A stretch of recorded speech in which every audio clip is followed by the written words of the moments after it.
Hi folks, this is Jake. Hope you're okay today. It's good to be with you today. We're looking at expository preaching, and we're looking at the priority of prayer in expository preaching.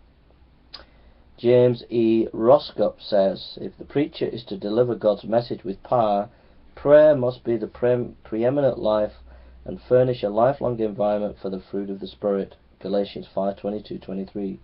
The spiritual example causes others to take his message seriously. Number one, godliness. A noble man of God, a man of prayer, is passionate in pursuing God and his values. So let's just go. Psalm 42. Psalm 42, verse 1 and 2. As the hart panteth after the water brook, so panteth my soul after Thee, O God. My soul thirsteth for God, for the living God. When shall I come and appear before God? So there's a passion for God. There's a dependence on the power of God. Paul relied on the Spirit of God. Romans 15:19.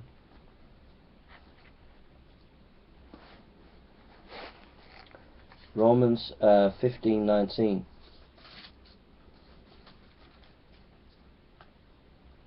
We read, through mighty signs and wonders by the power of the Spirit of God, so that from Jerusalem and from around them to Lycaonium I have fully preached the gospel of Christ. So Paul was dependent on God.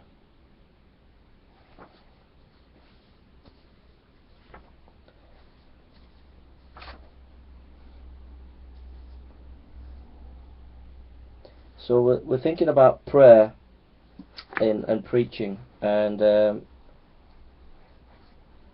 number one, the early Christians were prayers. We read Acts chapter 1 verse 4.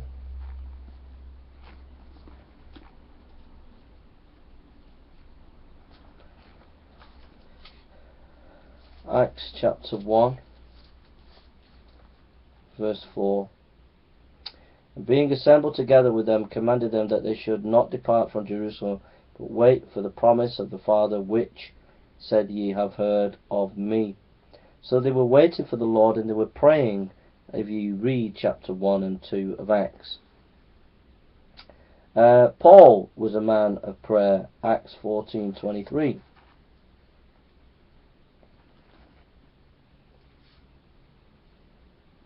When they had ordained them elders every church, and had prayed with fasting, they commended them to the Lord whom they believed.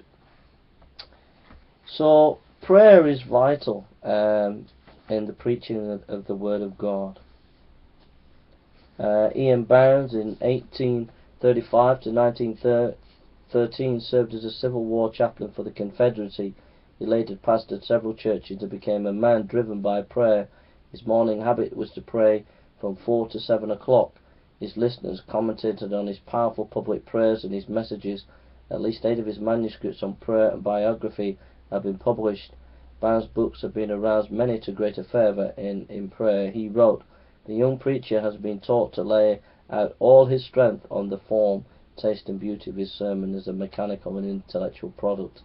We have therefore by cultivated a vicious taste among the people, and raised the clamour for talent instead of grace, eloquence instead of piety, rhetoric instead of revelation, reputation and brilliancy instead of holiness.